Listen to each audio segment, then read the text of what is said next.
Todos bienvenidos a una nueva edición de Pregúntale a la Doc. Y hoy tenemos, creo que por primera vez, a un doctor de esta especialidad. Hoy recibimos y un aplauso a Robin Liriano.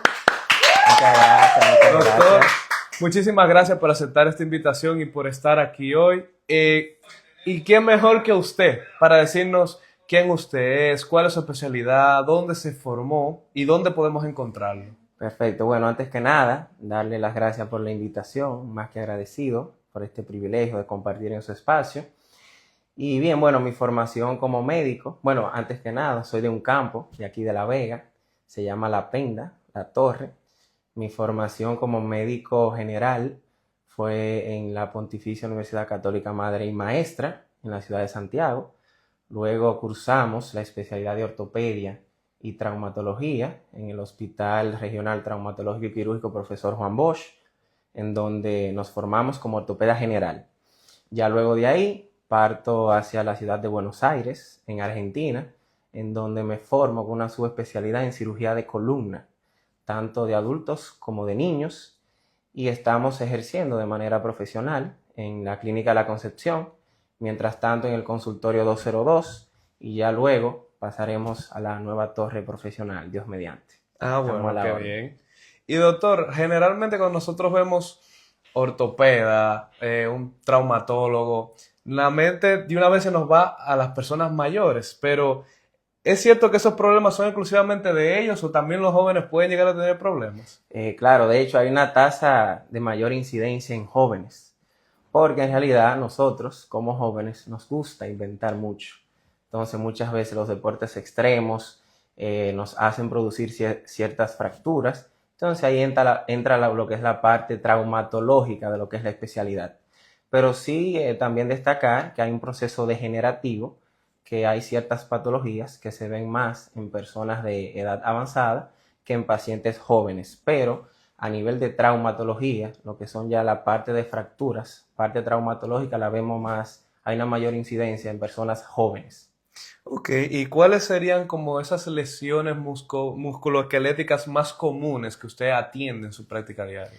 Bueno, el 80% de las consultas son los dolores lumbares. De hecho, la mayor causa de ausentismo laboral es de la parte de las lumbalgias. Se dice que el 80% de la población en algún momento de su vida va a padecer de dolores lumbares. Entonces, esta es la principal causa, los pacientes con dolores lumbares. Eso es lo que más recibo. Doctor, ¿y es percepción mía o yo creo que ha cambiado un poco ese paradigma con lo lumbar? Porque antes es como si estuvieras reservado los problemas lumbares a la persona ya luego de cierto umbral de edad. Pero ahora yo he visto en mi entorno personas bien jóvenes con problemas muy serios lumbares. Entonces, ¿qué usted cree que está pasando? Claro, de hecho, mira, has dado un punto clave. Por ejemplo, la mayor tasa de personas que incursionan a realizar ejercicios extremos. Anteriormente solamente eran los deportistas y en muy bajos casos personas de la cotidianidad, pero con este auge de lo que son los gimnasios, personas practicando ciertos deportes, el gimnasio es un ejercicio de alto rendimiento, si no se sabe llevar muy bien, puede causar lesiones. Por ejemplo, si no se tiene una higiene postural en el gimnasio, que así le llamamos, muchas lesiones pueden ser causadas por un mal calentamiento, una mala técnica a la hora de realizar ejercicios. Por eso hay una mayor incidencia en la actualidad, porque mayor personas jóvenes practican lo que es el gimnasio. Ok, ¿y cuáles serían como los márgenes de consecuencia que puede tener esa realización de ese ejercicio como mal hecho? Sí, mira, por ejemplo, depende del ejercicio que estés realizando. Por ejemplo, si le colocas mucho peso, por ejemplo, si estás haciendo press de banca, dándole a pectoral mayor, puede ser que tengas una lesión de ese tendón. Normalmente se ven en pacientes que no calientan, no hacen el calentamiento adecuado, ese músculo frío no está preparado para soportar grandes cargas. Hay que destacar que en el gimnasio no debemos de valorar mucho el peso, es la técnica con que realicemos los ejercicios y un buen calentamiento. No que hagas grandes cargas te va a dar un mejor resultado, sino la técnica es lo que más influye. Entonces muchas veces no estamos bien asesorados en esa parte, por eso recibimos lesiones. Entonces, para esos deportistas, ¿verdad? ¿Cuál sería un calentamiento ideal, general, así? Exacto, el calentamiento ideal son los estiramientos musculares, toda el área del cuerpo. Estiramiento, podemos ya luego podemos hacer una breve caminata de 5 minutos, pero el estiramiento es lo que está indicado para el precalentamiento. Perfecto. Doctor, independientemente se haga ejercicio o no, ¿hay algunas señales de alerta que me indiquen que una lesión o algún dolor requiera atención médica o no? Claro, las lesiones normalmente, como mencionaste, la señal de alerta es el dolor. Ahí es que el paciente, porque si el paciente no siente dolor, de hecho también nosotros, como especialistas en esta área, si el paciente no tiene dolor, muchas veces no requiere ni de tratamiento. Entonces, la primera señal de alerta es el dolor. Inmediatamente ya el paciente tiene el dolor, uno ya realiza una evaluación física de acuerdo a lo que el paciente te vaya redactando en el historial clínico. Pero entonces, más o menos, ¿dónde yo tomo la decisión de tengo que ir a un doctor? Porque, digamos, no es lo mismo si yo, por ejemplo, me doy un chichón, o sea, me va a doler, pero obviamente no es necesariamente ir a un doctor, sino ¿qué es ese punto? ¿Qué me tiene que decir? Ah, no, mira, sí, yo tengo que ir al doctor. Mira, lo ideal es que fuera de primera instancia, porque estamos mal acostumbrados a la Ujú. automedicación. Entonces, muchas veces un dolor pequeño puede estar enmascarando una lesión agresiva. Por ejemplo, muchos tumores, por estar automedicándonos, lo dejamos pasar por alto y ya llegamos a la parte del médico de una manera tardía. Entonces, lo recomendable es que inmediatamente tengas un dolor, si ves que el dolor perdura más de 3, 5 días, tratar de ir al médico. Lo ideal que fuera de primera instancia, pero por lo menos si persiste, tratar de ir para investigar un poco más a fondo esa parte. Ok, y ahora para tratar de buscar como que cómo podemos evitar entonces las lesiones. Ya hablamos del calentamiento. Ahora, ¿tiene algo que ver nuestra rutina diaria en eso? Claro que sí, por ejemplo, personas que llevan una vida de sedentarismo, no están acostumbradas, también la higiene postural, por ejemplo, nosotros normalmente ponemos candado cuando nos roban, que si nosotros desde que iniciamos tenemos una higiene postural, por ejemplo, al agacharnos, nosotros estamos mal acostumbrados que no vamos hacia adelante. En realidad debemos de doblar las rodillas, porque así forzamos menos lo que es la parte lumbar y de la columna, porque cuando nos inclinamos hacia adelante, ese anillo fibroso en lo que es la parte Ujú. discal se va debilitando poco a poco. Entonces hay ciertas posturas que debemos de ir adoptando, pero aunque no tengamos dolor, hay que tener ciertas conductas para no padecer de alguna lesión. O sea que el simple hecho de cómo yo me siento, cómo yo paso mi día puede determinarme tener una lesión. Exactamente, sí, porque de hecho las lesiones son como gota a gota, esa gota queda en la piedra y que luego la rompe. No te das cuenta, tienes una mala postura, algo muscular, pero te va deteriorando poco a poco. Por eso es que una buena postura para todos tus quehaceres diarios es muy importante desde el inicio, aunque no padezcas de nada. Perfecto. Entonces, ¿qué papel puede llegar a generar, o sea, la actividad física en la prevención como tal de lesiones? O sea, el acondicionamiento, vamos a decir, muscular, ¿tiene algo que ver? Claro que sí. De hecho, por ejemplo, mira la columna, se visualiza, vamos a ver como un edificio, por así decirlo. Esto está compuesto de músculos, ese vamos a decir como un varillaje de sostén. Si tienes los músculos débiles, entonces ese sostén no vas a poder soportar muchas cargas. Entonces, la parte del ejercicio es fundamental tanto en personas jóvenes, adultas, en el caso de las gestantes, muy importante también, ya que esos músculos fuertes te evitan tener lesiones.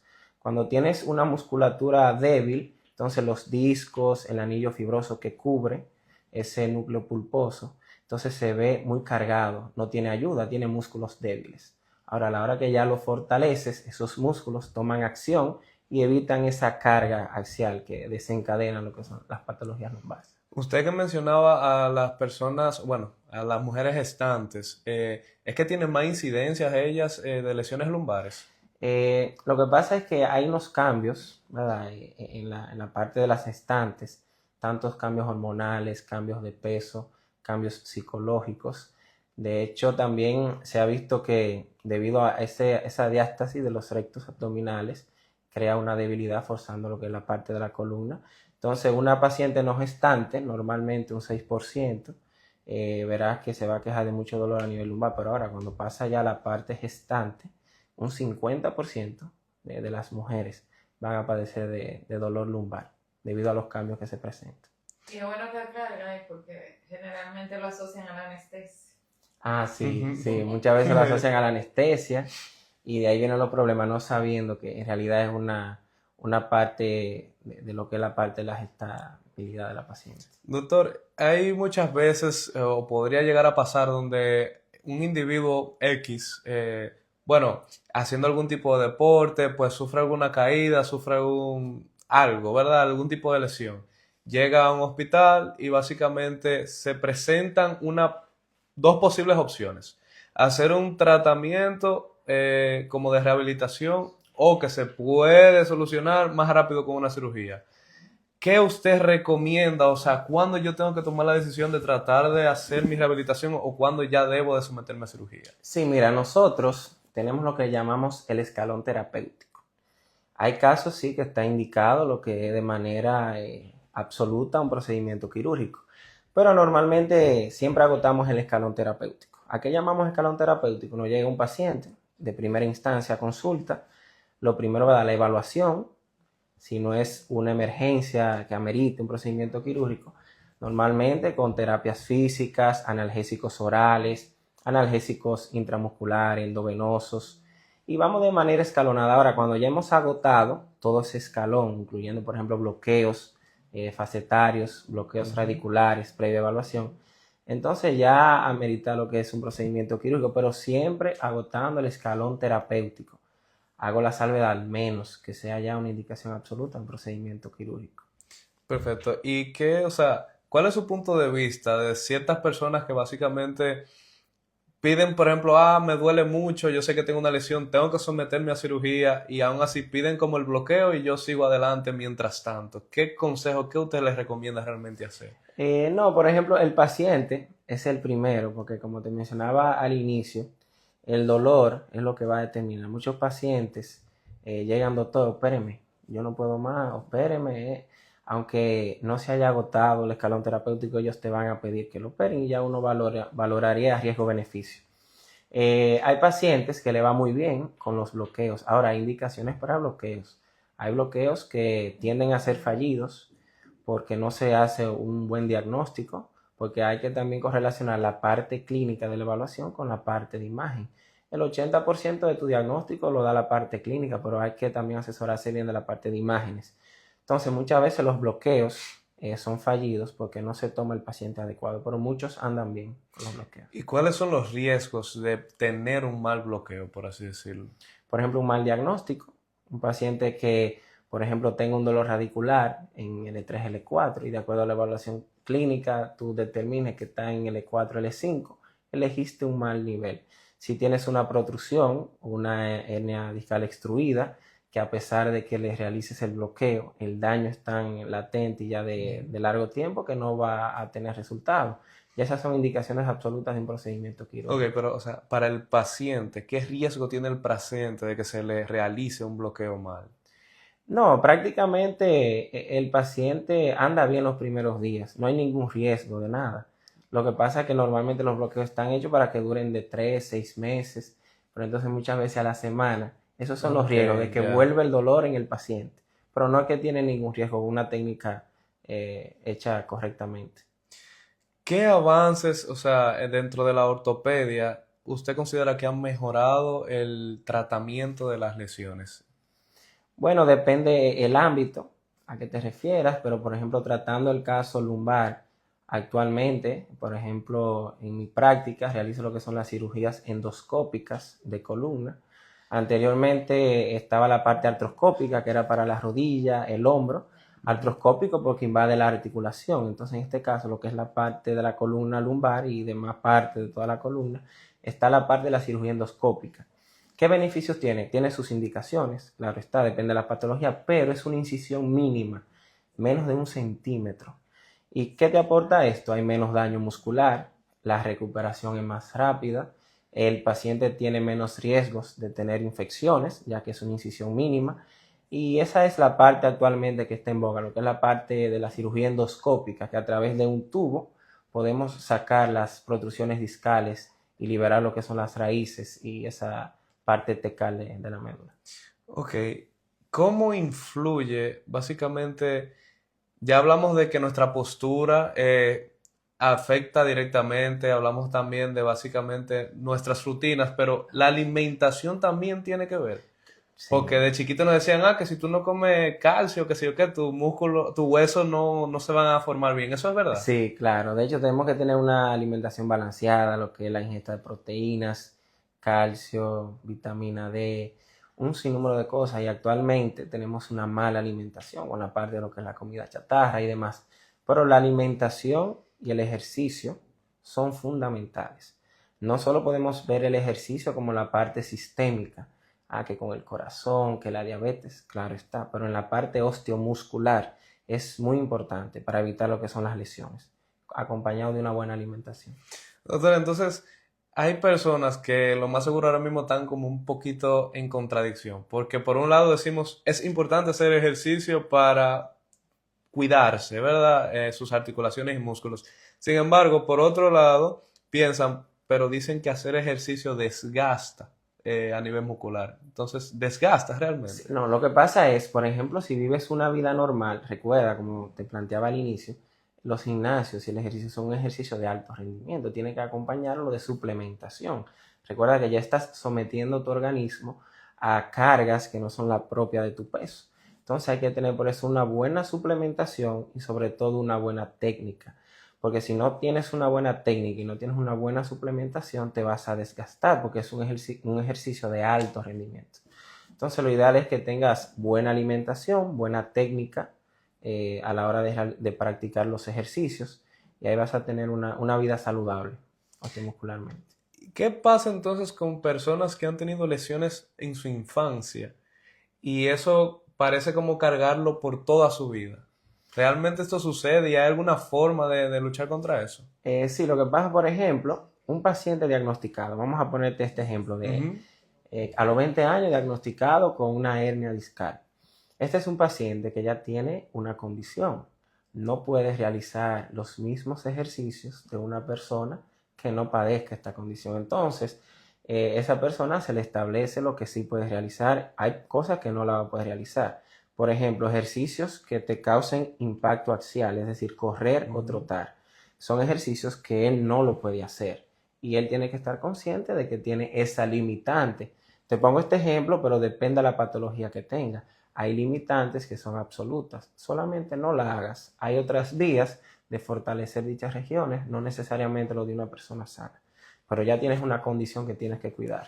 Y en el nivel de rehabilitación y en ese proceso, ¿qué tanto influye lo psicológico? Porque puede ser que, por ejemplo, una persona, bueno, haya tenido cierta fisura en un pie, vamos a decir, jugando basquetbol, y con el tiempo, a lo mejor, por el miedo a que él cada vez que intenta, por ejemplo, brincar, siente un poquito de molestia, ya deja completamente hacerlo todo y se ha quedado como así toda su vida. ¿Qué tanto influye lo psicológico en la parte de la rehabilitación? Mira, la parte psicológica es muy importante. De hecho, el 90% de la recuperación en estas patologías tiene que ver con la parte psicológica porque es un poco doloroso la rehabilitación. Entonces muchos pacientes evitan ese dolor, pero hay que tratar de orientarlos porque ese dolor a la larga va a ir desapareciendo. En la parte psicológica es un 90% del tratamiento. Si el paciente, Ujú. como decimos en el argot popular, se achochó, lamentablemente va a tener Yo problemas creo en que la eso tiene que ver recuperación. con el hecho de que la gente asocia me duele a no está bien lo que estoy haciendo. Sí, Pero entonces realmente dentro de la terapia, porque tampoco es que usted se va a poner invento en su casa, ¿verdad? no. Pero si en una terapia a usted le duele, no quiere significar que sea malo, sino de que eso es parte del Eso es proceso. parte de algo que mencionaste, muy importante, es saber elegir el profesional que te va a dar Ujú. la rehabilitación. Porque nosotros como cirujanos tenemos que tener un aliado de confianza en la rehabilitación. ¿Sabes? Hay procedimientos que han sido 100% exitosos en cuanto al procedimiento y por la parte de la rehabilitación, el procedimiento pasó a ser un fracaso. Es decir, la parte de la rehabilitación tiene que ir de la mano con el cirujano que haya operado el paciente para que tenga éxito. No una cirugía, no porque haya sido realizado con éxito, quiere decir que a largo tiempo el paciente tenga. La rehabilitación tiene, y mira, se han visto muchos casos. O sea, que literalmente usted puede tener una operación perfecta, pero a ese punto de importante la rehabilitación, de que Sí, puede volver todo para atrás. 100%, a ese punto de importante. ¿Y qué entonces errores comunes retrasan esa recuperación de los pacientes? Por ejemplo, un paciente que no se adapte a las medidas, que eso ocurre mucho. Por ejemplo, un paciente que, hablando de procedimiento quirúrgico, le dices tienes que estar en tu casa 21 días, el paciente se va para la playa, se monta en un motor, se moja la herida y llega como a tu consulta de manera inocente, pero siempre él viene acompañado de alguien que te va a orientar, porque a medida que él está diciéndote que hizo todo, el de atrás le está diciendo así, mira, al menos, Que no. me pasa bastante, me hace enseña por detrás. Entonces, el paciente que no se adecua a las medidas generales que nosotros le planteamos, va a tener muchos inconvenientes en esa parte de la rehabilitación. Doctor, dentro de su, vamos a decir, experiencia laboral hasta ahora, ¿cuál ha sido el caso más desafiante o pudiéramos decir también inspirador que usted ha atendido en su carrera? Mira, en mi carrera, vamos a decir que el caso que me ha ayudado a mí de manera personal ha sido una paciente que tenía una hernia discal a nivel lumbar y era una paciente de alta edad. Particularmente pensé que no iba a tener una recuperación, pero cuando mencionaste la parte psicológica, ella era de una mentalidad muy positiva. Entonces fue una paciente que evolucionó de una manera rápida, de manera positiva, y todo encuentro que fue por la actitud mental positiva que ella tuvo ante las circunstancias. Y hay personas jóvenes que entonces tienen una recuperación más lenta, pero son unas personas pesimistas. La parte psicológica, volviendo un poquito atrás, es muy importante en esta parte. Entonces eso me marcó por la edad, de que tiene ciertas limitantes. Entonces como que tú hablas con ellos y te dicen, no, pues esta mujer nunca ha sido operada, pero es por la actitud que tuvo ante la situación. Doctor, ¿qué básicamente, como recopilando lo que estuvimos hablando hoy, qué consejos usted le puede dar a las personas que están viendo eso para cuidarse, para cuidar sus articulaciones, sus huesos, su espalda, por ejemplo? Sí, bien, en la parte, vamos a llevar un poco a la parte gestante, pacientes jóvenes que comiencen a hacer ejercicio, pero de una manera orientada, es decir, con una higiene postural, buena técnica, y que hagan calentamientos. Una buena salud osteomuscular a nivel del embarazo va a evitar probables complicaciones en lo que son los dolores lumbares, porque estos músculos fuertes pueden soportar más los cambios que presentan la paciente gestante. Entonces, el ejercicio es clave llevado de una manera correcta. Y ya para ir concluyendo, a las personas que estén pasando por un proceso de rehabilitación o por un proceso de lesión, usted que ya ha mencionado en varias ocasiones la importancia de lo psicológico, ¿usted le puede dar algún mensaje a esa persona? Sí, le puedo recomendar lo siguiente, por ejemplo, tener un poco de paciencia. La parte ortopédica no es un asunto de la noche a la mañana. Esto es un asunto de trabajar diario, soportar cierto umbral de dolor y día a día, ahora claro está, llevado de manos de profesionales, como hablamos, sabiendo hacer la rehabilitación adecuada, día a día él va a ir viendo la recuperación. Porque no es un asunto de la noche a la mañana, es tener un poquito de paciencia y estar llevado de manos de expertos en el área. Doctor, queremos de verdad agradecerle de parte del equipo por aceptar nuestra invitación. Vamos a darle un aplauso, señor. Muchas gracias, muchas gracias. Y esperamos que en verdad vuelva pronto y muchísimas gracias, ¿verdad? Muchas gracias a ustedes. Ah, sí, repita entonces dónde lo podemos encontrar. Estamos ubicados aquí en la ciudad de La Vega, en la Clínica La Concepción, consultorio 202. Estamos todos los miércoles, día completo. Estoy también en un centro médico que tiene mi padre, Centro Médico Dr. Liriano, ubicado en La Penda.